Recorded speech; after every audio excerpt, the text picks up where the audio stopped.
Ya, entonces, ¿ven todos ahí? Entonces, ¿qué iba yo? Arteria aferente. Arteria aferente, glomérulo entonces, y en el glomérulo se convierte ya en la parte capilar. Ahí se va a dar la filtración. ¿Listo? Ahí se convierte en capilar no tanto para llevar sangre con fines nutricionales, como vemos en los otros tejidos, que se volvía capilar para permitir la difusión y que el tejido se alimente, sino acá se vuelve capilar es para la parte de la filtración. Entonces ahí en ese capilar es donde se va a filtrar toda la parte de líquidos y desechos. Esto ya es glomérulo. Se filtra toda esa parte de líquidos y desechos que se van a convertir en orina. Si se fijan acá, de la arteriola, entonces ella se convierte en capilar, la arteriola aferente se convierte en capilar. Hay unos penachos, un montón de penachos capilares dentro del glomérulo que tienen cierta disposición como para aumentar la superficie de filtración, y esos capilares posteriormente, cuando van saliendo del glomérulo, se van transformando en ¿qué? Acá lo ven aquí, eferente, ¿sí? Y si ustedes están notando ahí acá, les están mostrando que de la eferente se está generando toda esta cantidad de vasos sanguíneos, ¿cierto? Esos son los capilares peritubulares. Entonces este es otro tipo de circulación que está acá paralela al ladito de los túbulos. Si ven que está muy cerca de los túbulos, o sea, lo amarillo son los túbulos donde se forma la orina, y los rojos son los capilares peritubulares. El estar tan cerca de estos túbulos le permite que todo lo que está pasando acá, pues que las cosas que yo necesito reabsorber, pues se reabsorben directamente hacia esos capilares. Entonces, si recuerdan del eje renina-angiotensina y la pregunta que me hizo Juan Pablo ese día, que él me decía, pero yo leí que decía que sí, hace vasoconstricción y sí, aumenta la presión hidrostática, pero él me dijo, pero entonces eso aumenta la presión de filtrado, pero entonces ahí también dice que disminuye la velocidad. Es por eso, hay una vasoconstricción acá, aquí. Claro, la sangre sale con mayor dificultad, por lo tanto incrementa la presión acá, pero al mismo tiempo, al haber una vasoconstricción acá, la sangre pasa aquí mucho más lento. Entonces en estos capilares peritubulares, en condiciones en que yo necesito reabsorber mucha agua, pues sucede eso, y se empieza a reabsorber agua y sodio de esa manera. Y fíjense que acá, la parte amarillita, se va convirtiendo ya en lo que es ACL de túbulo distal, túbulo colector. Y ese túbulo colector es el que llega, es donde ustedes vieron ahí en la pirámide. ¿Listo? ¿Claro?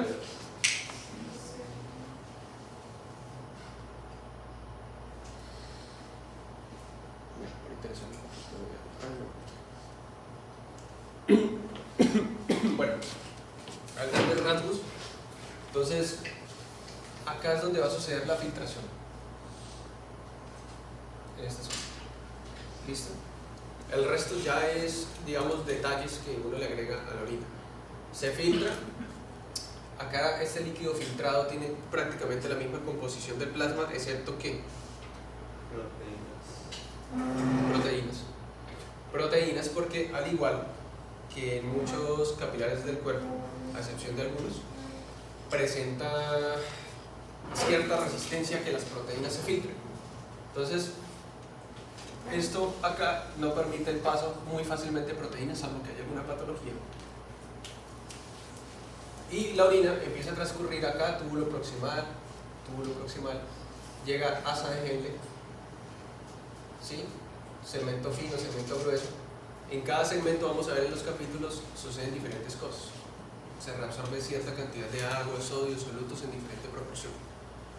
Y cuando llega el túbulo distal acá, fíjense en ya casi que es segmento grueso de ASA-GL y túbulo distal. Ahí había una estructura que yo les dije que se llamaba como mácula densa. Entonces, ¿se acuerdan que yo les dije la nefrona que estábamos viendo ese día estaba dispuesta así, elongada, y yo les dije esto realmente está plegado, está así, ¿sí?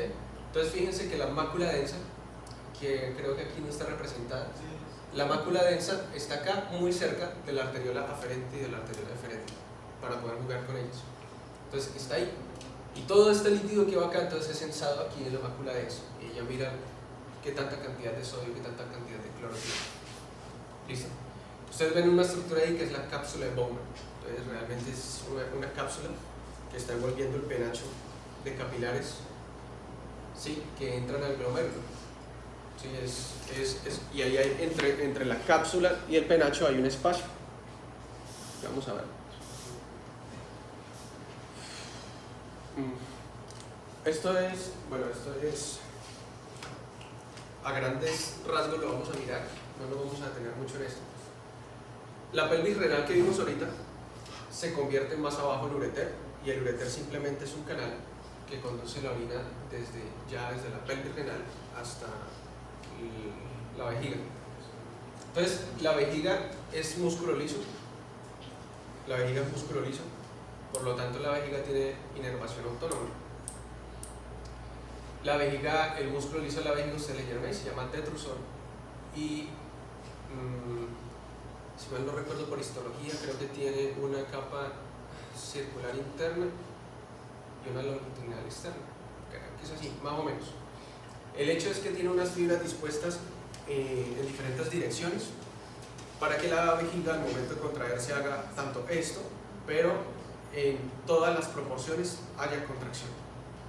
Entonces, eso le permite a la vejiga aumentar su presión para evacuar la orina.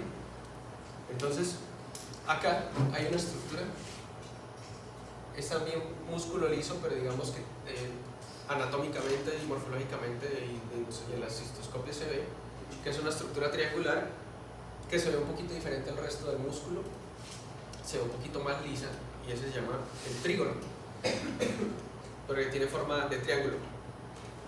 Entonces, el trígono tiene un vértice, y el vértice está terminando aquí en la parte que es el cuello de la vejiga. Fíjense que acá la vejiga tiene súbitamente una reducción del espacio. Esto actúa como un esfínter, y realmente es así. Esto tiene inervación autónoma que mantiene un tono constante, porque si no tuviera un tono constante, esto se abre y la orina sale. Pero claro que tenemos un segundo esfínter, y este sí es, digamos, es voluntario, tiene una inervación ya como tal, estos músculos esqueléticos. Entonces, el trígono, muchachos, esto es importante acá en mujeres, más que todo. Hay una entidad que se llama trigonitis. Las mujeres tienden a sufrir de cistitis crónica, toman antibióticos, las mujeres tienen predisposición a infecciones urinarias más que nosotros, ¿sí? Uno, porque su uretra es mucho más pequeñita, entonces la uretra de la mujer es mucho más pequeña. Haga de cuenta que es mucho menos de la mitad de la uretra de nosotros los hombres. Fíjense lo largo que es. Entonces nosotros toda nuestra vida estamos en una constante lucha. Los microorganismos tratan de entrar al interior de la uretra, pero nosotros en la orina los barremos, y así es. Y los microorganismos entran y nosotros los barremos. En las mujeres pasa lo mismo, pero el microorganismo puede acceder más rápidamente a la vejiga y a sus vías urinarias inferiores, porque su uretra es mucho más corta, entonces el trayecto que él tiene que hacer es mucho menor. Y si es un microorganismo, por ejemplo, como el Proteus, que tiene un nivel de avance bastante largo, bastante rápido, pues puede colonizar rápidamente. Y lo otro, porque nosotros podemos orinar en cualquier lugar, ¿sí? Ahí está uno ahí manejando por el centro, con un árbol, paró y el árbol está ahí pagando y ya. Pero las mujeres no pueden hacer eso, entonces ellas suelen aguantarse mucho las ganas de orinar. Y esa es una de, por ejemplo, a mí cuando me llega a consulta, y en consulta prioritaria también llegan mujeres que sufren de infecciones de vías urinarias, y usted no le encuentra así ningún factor de riesgo, o sea, su vida sexual, pareja estable, no sufre ninguna otra patología, no ha tenido antecedentes de patologías urológicas. Y usted dice, ¿pero qué será? Pero si usted le pregunta eso, ¿usted se aguanta las ganas de orinar? Y ella dice, sí, yo trabajo en una oficina en donde trabajo con 5 hombres, yo soy la única mujer, y ese baño es asqueroso.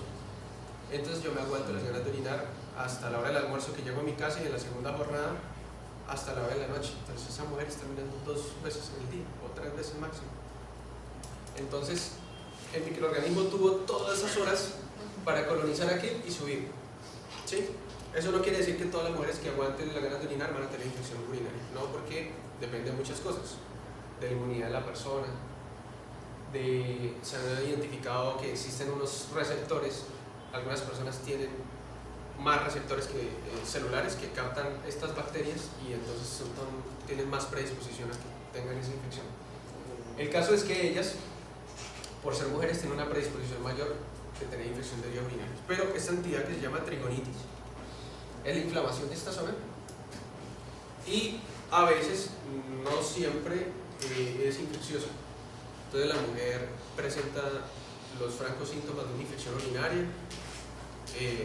ardor al orinar, que es disuria, la polaquiuria, tenetmo, y ha sido tratada con múltiples antibióticos y no le dan con el chiste, y ella mejora un tiempo y vuelve otra vez.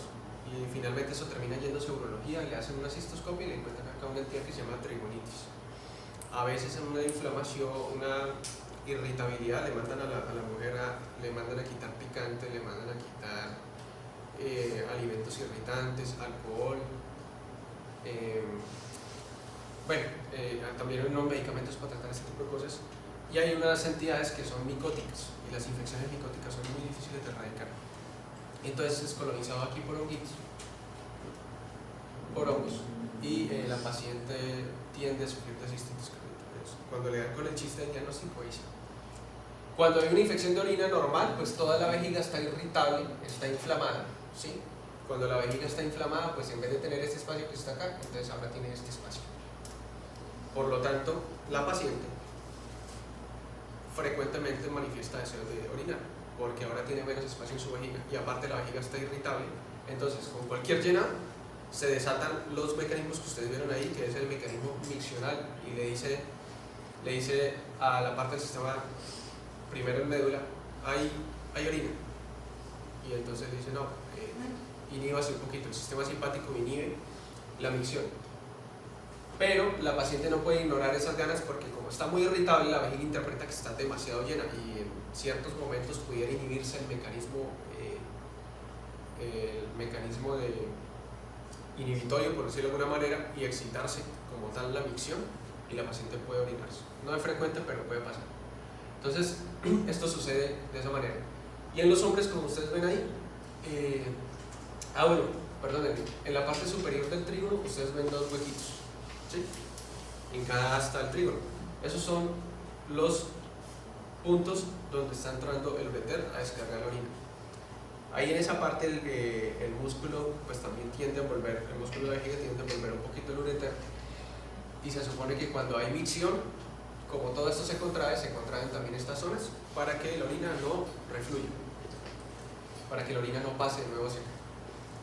Hay momentos en que eso sí sucede muy frecuente, la orina suele pasar de aquí hacia el ureter nuevamente, y eso se llama un reflujo vésico ureteral. Y también es en mujeres altamente peligroso porque en mujeres que sufren de infección urinaria puede llevar microorganismos que están aquí hacia el ureter y del ureter al riñón y hacia una pielonefritis. En nosotros los hombres la parte de la uretra más larga nos protege, pero hay un problema anatómico que los comenta el profe Ferreira en anatomía y es este. Ayer hablábamos con un estudiante de eso, un poquito, que estamos teniendo una charla de eso. Y el problema de nosotros es que la uretra atraviesa la próstata. Pues para nosotros no es problema hasta antes de los 50. Después de los 50 sí hay problema. Porque en la parte hay un descontrol en la parte hormonal. Esta próstata ha estado sometida toda una vida a la parte hormonal. Y hay un momento en que empieza a tener un mecanismo que es un mecanismo de hiperplasia. Algunos dicen hipertrofia, pero en fisiopatía le explican a uno más que la hipertrofia es muscular, ¿sí? Cuando hablamos de glándulas es más hipertrofia. Y la próstata se vuelve dura, se vuelve pétrea, se vuelve grande. Y entonces, al hacer eso, empieza a comprimir aquí la parte de la uretra. De eso se trata con unos antagonistas hormonales para que las hormonas del organismo no sigan estimulando la próstata y la próstata empieza a relajarse un poquito. Porque la próstata, también tiene algunas fibras de músculo liso, pero su parte glandular es la principal, digamos, la principal causa de que esto se ponga grande. Entonces esto obstruye aquí la orina y ustedes por eso van a encontrar los viejitos allá en el negocio que están con la sonda y vienen ahí para su cambio de sonda, o a veces vienen por urgencia porque como son tan higiénicos, entonces tienen con la sonda ahí colgada, el perro viene, lo lame la sonda, bueno, entonces llegan con eso infectado. Entonces la sonda es una puerta de entrada para los microorganismos porque la sonda llega. Fácilmente por los microorganismos suben por la sonda y la sonda tiene que cambiarse cada cierto tiempo. Entonces ustedes van a ver esos viejitos que mantienen ahí, es por eso, porque la próstata ya tiene un nivel de tamaño tan grande que ya tiene una compresión ahí, esos pacientes mantienen ahí con el catéter, con la sonda. Lógicamente, para los que les gusta la cirugía y urología, eso hay una parte que es quirúrgica y prostatectomía parcial, total, bueno, en fin, ¿sí? Pero pues mientras la urología y todo eso, algunos están ahí con su sonda. Y nosotros pues también tenemos un esfínter acá también un interno y un externo, y este también es voluntario, pues la parte de la misión. Muchachos, bueno, nosotros en medicina deberíamos saber, pero cuando nosotros estábamos de estudiante nos dimos cuenta que había compañeros que no sabían. Nosotros, la parte, digamos, sexual y urinaria se da por el mismo órgano, ¿sí? Sí, nosotros eyaculamos por aquí y orinamos también por aquí. Pero en las mujeres no es lo mismo, no es lo mismo. Entonces pasan penas como un compañero que estábamos ya en clínicas, 9º semestre, y le dijeron, estamos hablando ahí de una paciente embarazada que tenía una sonda urinaria. Entonces el genio llegó y dijo, ¿pero por qué le colocan sondas si tiene un espacio grande para orinar? Y entonces nosotros, ¿cómo así? Pues sí, la vagina tan grande, pues ahí, eso tan grande por orinar, ¿para qué le coloco una sonda?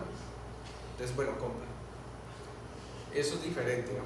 Las mujeres, la parte vaginal es una vía y la parte urinaria es otra cosa totalmente diferente. Están en una zona que es ahí la parte vaginal, la zona de labios y todo eso, ahí y en la parte genital, perdón, no vaginal, en la parte genital.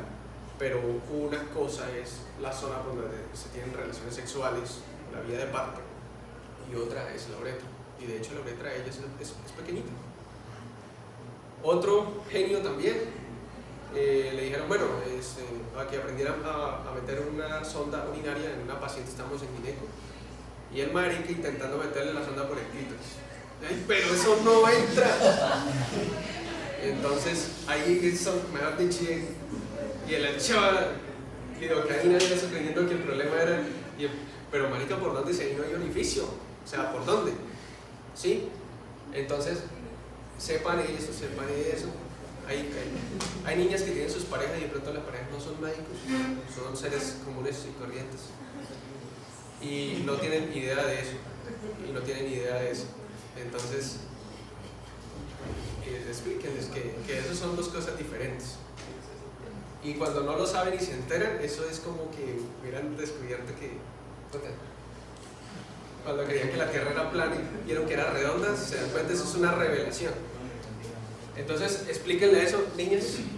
Y para los que no sabían, callados, pero ya saben. Lleguen a revisar y verán que sí es cierto.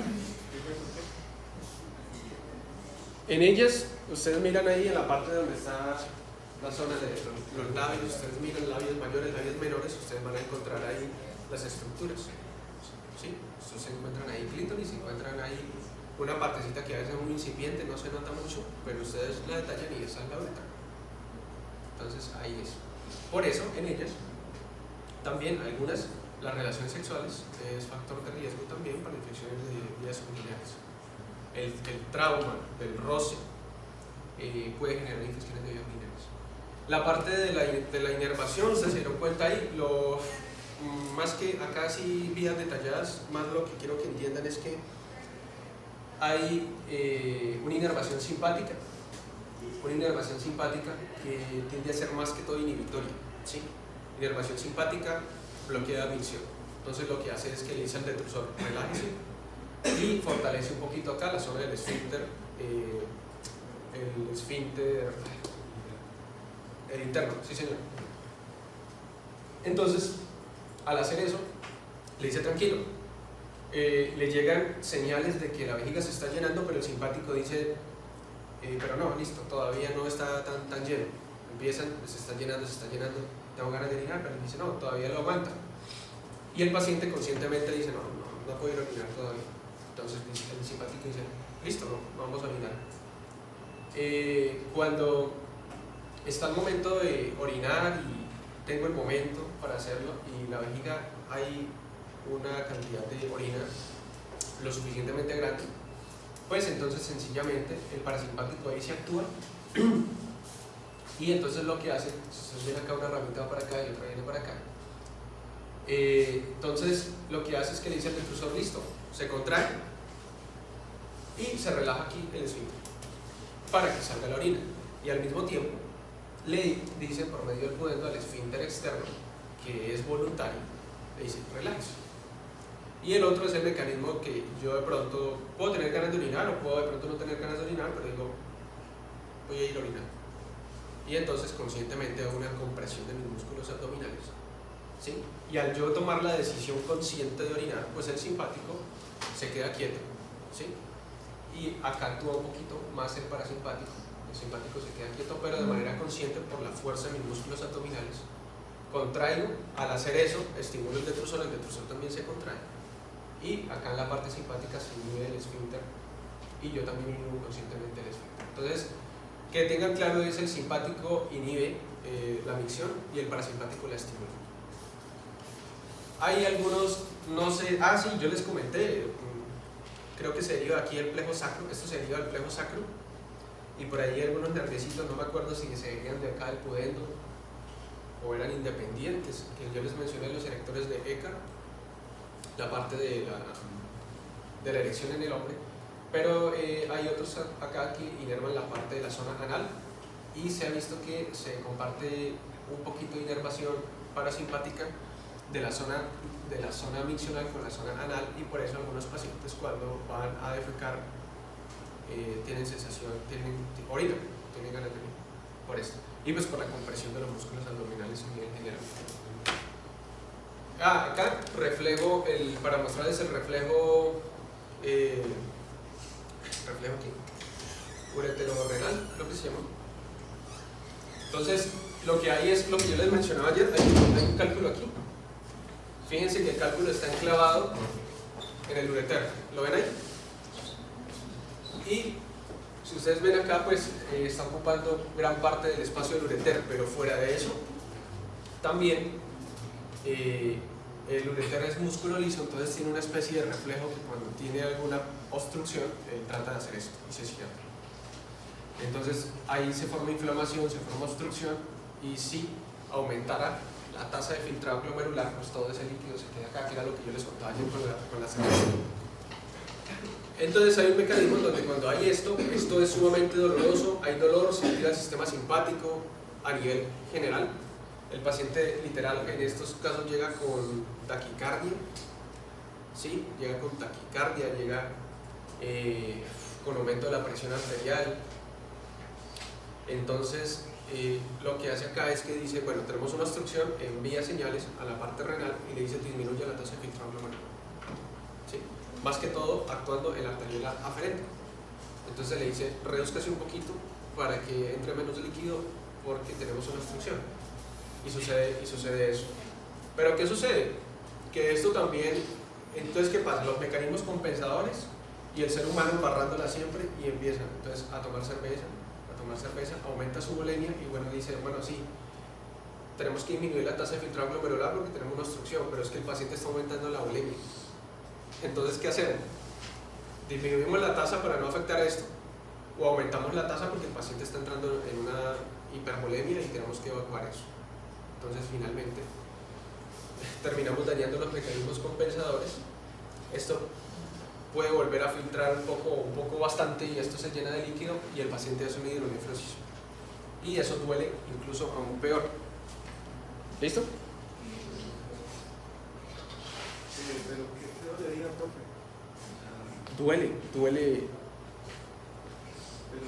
Lo que pasa es que eso tiene inervación sensitiva y nervios de dolor. Duele los riñones y duele el ureter duele. Duele el ureter. Y como es músculo liso, el dolor es tipo ¿qué? Acuérdense que hay diferentes tipos de dolor, el urente, el cólico. ¿Qué sería ahí? Cuando las mujeres tienen la menstruación, el útero, para intentar evacuar la sangre y ayudar a facilitar el sangrado, se contrae. Y el útero tiene fibras musculares ¿qué? El útero tiene fibras musculares ¿qué? Doctor, usted dice voy a mover mi útero. Ajá. Entonces, el útero tiene fibras musculares lisas, porque no están bajo el control de la doctora, ni de ninguna. Si alguna puede mover el útero conscientemente, me dice, mejor dicho, y hacemos un estudio del New England Journal y publicamos esa vaina. Me sirve para la especialidad y publicamos un estudio bien chimba. Pero no, eso tiene fibras musculares lisas. Entonces, la doctora tampoco puede decir, voy a mover mi ureter. ¿Sí? Entonces, el ureter tiene fibras musculares lisas. La parte de la pelvis renal tiene fibras musculares lisas, por lo tanto el dolor es tipo cólico. Entonces el paciente le llega a usted con un dolor que es un dolor que le obliga a cambiar de posición. Y usted mira a un paciente que esté con cálculo y el paciente está así y no me aguanta, se para, se sienta, ¿sí? Si está acostado se voltea, se arquea y el paciente no encuentra cómodo, porque el dolor va y viene, y en momentos cuando eso es tan intenso, el dolor prácticamente que está ahí es cólico, va y viene, pero no le deja casi espacio ni siquiera para respirar, está ahí, está haciéndole esto. Y si se le suma una hidronefrosis, el dolor empeora, porque empeora la distensión de las fibras del músculo liso del ureter y de la pelvis renal. Entonces el paciente llega con un dolor, si el cálculo está enclavado en la pelvis renal, bien arriba, el paciente llega con un dolor manifestado en la zona alta, lumbar. Ahí el dolor. Si el cálculo comienza a bajar por la vía urinaria ureter, el paciente empieza a manifestar dolor, que empieza a sentir que baja. Y si el cálculo ya está de la zona media del ureter casi entrando a vejiga, casi baja, el paciente manifiesta dolor, como les decía ayer, inguinal, al testículo, si es mujer a la zona vaginal de labios, y síntomas urinarios. Entonces el paciente comienza con una orinadera, unas ganas de orinar, no encuentra alivio, y puede orinar también sangre, porque el cálculo, a medida que baja por toda la vía urinaria, raspa y el paciente sangra.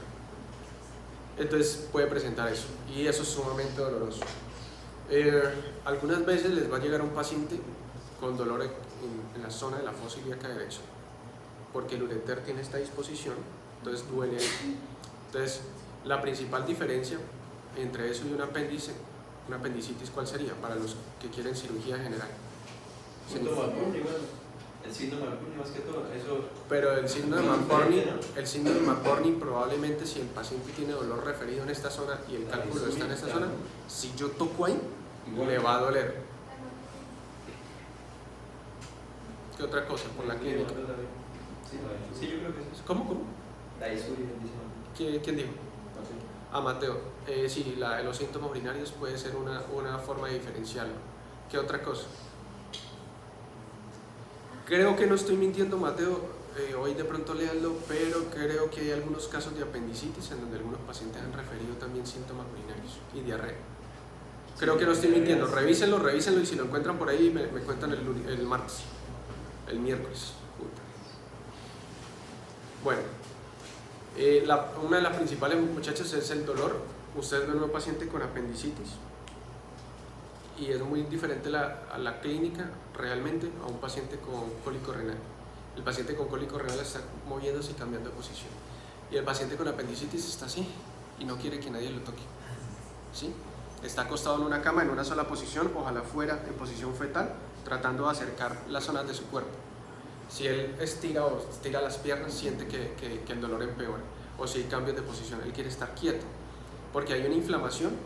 El apéndice puede tener algunas fibras de músculo liso, pero el dolor no tiene tanto características así cólicos, sino es un dolor más estable, y es un dolor que va empeorando en el tiempo a medida que el apéndice, por la obstrucción que tiene, el apéndice normalmente produce una mucosidad y unas secreciones que generalmente se van en las heces, pero el apéndice tiene una obstrucción aquí, puede ser por un cálculo o una litiasis a nivel del intestino, se tapona y él sigue produciendo su secreción y esa obstrucción no se libera. hasta que puede romperse. A medida que van pasando las horas que va empeorando esa obstrucción, el dolor va empeorando. El dolor va empeorando. Y el paciente adopta una sola posición porque cualquier movimiento empeora el dolor. Entonces, esa es una de las características. El paciente con cólico renal, que verdaderamente es un cólico renal, un cálculo en vía urinaria, el paciente no para de moverse, el paciente se para, camina, se sienta y usted le dice, ¿pero qué tiene? No, es que yo no encuentro alivio. ¿Listo? Entonces, esa es una de las principales diferencias. Vómito no, porque vómito puede producir los dos. Los dos pueden tener vómito. Y fiebre, los dos pueden tener fiebre porque, aunque puede ser más la fiebre en apendicitis, pero el paciente con un cálculo en vía urinaria puede presentar fiebre porque hay inflamación. Una pregunta, pero entonces, ¿cuál sería un tratamiento que también envían a tomar más líquido? ¿Pero en quién? ¿En quién? Estamos hablando de cólico renal. Porque toca mirar primero o definir por clínica o por ecografía dónde está el cálculo y qué tamaño tiene. ¿Sí? Entonces, si el cálculo es pequeñito, yo veo que no hay riesgo de que me obstruya, ¿sí? Porque hay cálculos muy pequeños, pero también producen síntomas. Si yo veo que el cálculo es muy pequeño, que no me va a producir una obstrucción, ¿sí? Y que fácilmente pudiera eliminarse por la vía, entonces yo le digo, no, pues hidrátese, claro, al hidratarse incrementa la presión hidrostática y me obliga el cálculo a bajar. Si yo veo que ya es un cálculo de 1.5, de 1, de 2 centímetros o más, eso ya es bastante grande. Entonces uno dice, bueno, mirar cómo está el paciente, ¿sí? ¿Habrá posibilidad de que eso baje o no baje? Entonces se mira, se remite por urología mira, en la ecografía sale si hay hidronefrosis o no hay hidronefrosis, entonces eso ya lo maneja ya la parte de urología. Generalmente le colocan un catéter para facilitar por ese catéter el drenaje de líquido y luego ellos miran ahí qué procedimiento le hacen, si litotricia o si abren el paciente y le sacan el cálculo. Ahí miran. Nosotros nos compete es mirar la estabilidad del paciente, que esté orinando, y si lo vemos muy inestable, muy mal, sí, con demasiado dolor que fuera, uno le pide la ecografía. Pero se van a dar cuenta que en urgencias, por ejemplo, pacientes que llegan así, no a todos les piden la ecografía. No a todos les piden ecografía. Por clínica miran qué tan grave puede estar el paciente, qué tanto dolor tiene. Entonces, les muestran ahí que en la formación de orina depende de la filtración, de la reabsorción, de la secreción. Entonces hay sustancias que se filtran y así como se filtran, se excretan. Por ejemplo, desechos, la creatinina, los desechos urémicos. Al cuerpo no le interesa reabsorber eso. Entonces prácticamente así como se filtra, se excreta. Otras sustancias que se reabsorben, como vimos, el eje renina-angiotensina, el sodio se reabsorbe, la glucosa también se reabsorbe. Ahí hay una parte, y Gayton no les explica, dice no, la glucosa y los aminoácidos se reabsorben en su totalidad. Los aminoácidos más que todo sí, la glucosa depende, porque todo es saturable en el organismo, sobre todo los receptores. Entonces, las células que yo les mencioné ese día que reabsorbían sodio en la parte del eje, ellas mismas u otras, reabsorben también glucosa y ellas tienen sus receptores para eso. Entonces, cuando el paciente tiene una hiperglicemia que es muy grande, unos niveles altos de hiperglicemia, tiene glicosuria, porque la glucosa, en la analogía de los monos y las bananas, entonces hay más bananas que monos, entonces hay muchas más bananas que monos que agarren esas bananas y se alcanzan a perder bananas por la orina, entonces la glucosa sale por la orina. Entonces pilas con eso.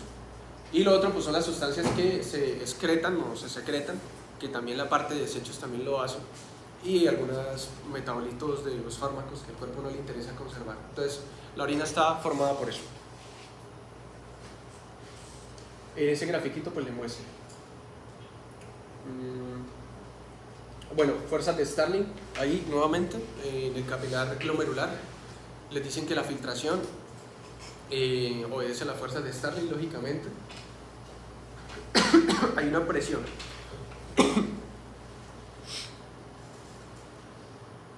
Hay una imagen mejor por aquí. Acá. Este es el glomérulo, muchachos. Miren la disposición que toman tortuosas los capilares. Entonces, ¿De qué depende que acá se filtre orina para producir, se filtre plasma para producir la orina? De la presión hidrostática dentro de los capilares, ¿cierto? Igual que en las fuerzas de Stalin que vimos en la circulación. Entonces, la fuerza de la presión de líquido en los capilares tiende a forzar la salida del líquido hacia el espacio urinario. El espacio urinario se le llama a este espacio vacío, teóricamente vacío, pero de ahí eso es un espacio intersticial como tal, hay un tejido mesangial. Esta es la cápsula que ustedes ven acá delimitando, están guardando sus penachos, y entre la cápsula y los capilares está el espacio urinario. Entonces, la presión hidrostática en esos capilares tiende a forzar la salida del líquido. Acá en este espacio pues también hay líquido, que es el líquido que se está filtrando, por lo tanto es un líquido que tiende a oponerse a que salga líquido, ¿sí? Acuérdense que yo decir oponerse no es que cancele completamente esa fuerza, sino que tiende a decir yo no lo voy a dejar acá. ¿Qué pasa? Están las proteínas del plasma que ofrecen una presión coloidosmótica que tiende a que el líquido pues no se salga, se opone a que el líquido no se salga, y mencionan acá que pudieran haber proteínas acá, pero generalmente no lo hay, por lo tanto la presión coloidosmótica del espacio urinario es despreciable, porque se supone que aquí no tienen que haber proteínas, se supone que no pueden salir proteínas de aquí de los capilares. En condiciones patológicas eso no sucede y pueden haber proteínas acá y proteínas acá. El libro le muestra la sumatoria, no me interesa que conozcan la sumatoria completa, lo que sí me interesa que conozcan es que favorece las fuerzas de Stirling a que el líquido salga por aproximadamente una diferencia de 7 o 10 milímetros de mercurio, si no estoy mal. Entonces el líquido finalmente sale el líquido y comienza su recorrido por la parte tubular. Para no extenderme tanto, hoy les envío esa parte de las presentaciones. El glomérulo, como tal, los capilares glomerulares, ustedes leyeron ahí, y se compone de 3 cosas. Primero, las células endoteliales normales, ¿sí? O sea, las células endoteliales que tiene cualquier capilar. Esas células endoteliales, per se, por ellas mismas tienen una carga que... ¿Qué leyeron ahí? Uy, voy a hacer un quiz, voy a mandar un quiz, la madre que sí. Por lógica. Negativa. Si yo le estoy diciendo que los capilares no dejan salir proteínas, ¿qué carga va a tener? Positiva. Entonces, las células endoteliales tienen que estar ancladas a algo y tienen una membrana basal. La membrana basal tiene proteoglicanos, tiene combinaciones de proteínas y de fibras de colágeno y talto, y esto también tiene cargas altamente negativas. Estas células endoteliales que están acá están fenestradas, tienen grandes fenestraciones, o sea, tienen poros, tienen huequitos que aumentan la superficie de filtración, entonces tiene un coeficiente de filtración alto, más que los capilares normales que estábamos estudiando en el capítulo de circulación. La carga negativa de estas células, la carga negativa de su membrana basal, pues trata de repeler las proteínas, ¿sí? Y como si eso no fuera suficiente, acá hay unas células que están así, que son los que... Sí. Entonces yo les traje el esquema y esto que ustedes ven amarillo acá estaría representado por los podocitos. Miren la conformación que tiene, es como si hubiera otra capa envolviendo los capilares. Pero pese a que hay 3 capas celulares, hay básicamente 3 capas, hay 3 capas, 2 de ellas son celulares, son más capas que los capilares que nosotros vimos en la circulación. Esto tiene un coeficiente de filtración altísimo y los podocitos realmente están ahí más que nada para incrementar la parte de la reducción de la filtración de proteínas. Los podocitos tienen cargas altamente negativas también. Todas esas 3 capas lo que logran es que las proteínas no se filtren, y van presentando resistencia a los tamaños moleculares. Entonces ustedes ven ahí que entre más cercano sea el tamaño molecular de una sustancia, una molécula, al agua, más fácilmente se filtra, y entre más grande comienza a presentar más problemas. Pero les muestran ahí una analogía entre una molécula del mismo tamaño de la albúmina, pero ella tiene carga positiva y la albúmina tiene carga negativa, y esa molécula se filtra rápidamente. Entonces quiere decir que, pese a que haya una molécula de gran tamaño, si tiene una carga ligeramente positiva al menos, ¿sí? O positiva o menos negativa que las proteínas, se puede filtrar. Entonces, muchachos, el glomérulo está compuesto por eso. Estos son los capilares glomerulares. O sea, esto es la arteriola aferente que entró al glomérulo, se convirtió en capilar y tiene esta estructura. ¿Sí? Entonces el glomérulo está formado por esa estructura que es la parte capilar y la parte de la cápsula, pero la cápsula ya simplemente es un recubrimiento endotelial de esos penachos capilares. Creo que les voy a dejar hasta ahí. Les iba a decir otra cosa y se me olvidó. En la parte del síndrome nefrótico, yo les voy a traer casos. Está afectado la composición de aquí el capilar, en el nefrítico también. Pero en el nefrótico se altera, hay una destrucción aquí de estos mecanismos y entonces se filtran proteínas por la lengua. ¿Listo? Después les enseño la diferencia entre un nefrótico y un nefrítico. ¿A cuánto porcentaje se dice que se necesita un trasplante? Bueno, eso lo decide un nefrólogo y lo mira haciendo diferentes estudios de funcionalidad renal. No recuerdo el porcentaje ahorita, no lo recuerdo, pero no se mira tanto la tasa de filtrado glomerular, se mira el estadio de insuficiencia renal que tiene el paciente, por ejemplo, insuficiencia renal crónica, estadio ya 5, estadio 4A, 4B, ya son pacientes candidatos a trasplante renal, pero eso depende de la tasa de filtrado glomerular y otras comorbilidades que tenga el paciente. Pero no recuerdo ahorita el porcentaje. Muchachos, investiguen, ahora que la doctora me acordó, investiguen esto. Pues yo le voy a decir en parte, pero investiguen la proteína, creo que se escribe así, proteína cloto. La proteína cloto. Listo, la proteína cloto está relacionada con la parte renal. Y la llaman la posible proteína de la longevidad. Señor. Pues es que me dijeron que el lunes es festivo y que no querían clases. De este capítulo falta todavía un poquito. ¿Pero vamos a seguir con eso? Sí, señor. No, sí, señor, seguimos con eso. Faltan como, de ese capítulo faltan como unas 4 hojitas y no sé, bueno, más o menos. Pero ya vimos la gran mayoría, pero sí, vamos a continuarlo para no dejar eso pendiente. Entonces esa proteína está relacionada, ratones que han tenido insuficiencia renal, les provocan insuficiencia renal, experimentales, esos ratones tienen deficiencia de proteína cloto y a otros ratones les proporcionaron proteína cloto y a los ratones que les proporcionaron proteína cloto vivían más tiempo y se mantenían más jóvenes. Entonces la proteína cloto está relacionada con la parte antioxidante, la parte, creo que alcanza a meterse hasta con la parte de los telómeros, y acuérdense que los telómeros son los que nos definen el envejecimiento, y la proteína cloto está al parecer muy relacionada en la producción de los riñones. No lo van a encontrar en Gato porque es reciente, es relativamente reciente eso, entonces no lo van a encontrar, lo van a encontrar en internet. ¿Listo? Bueno, nos vamos todos, se queda solamente Miguel conmigo. Vamos a hacer un quiz.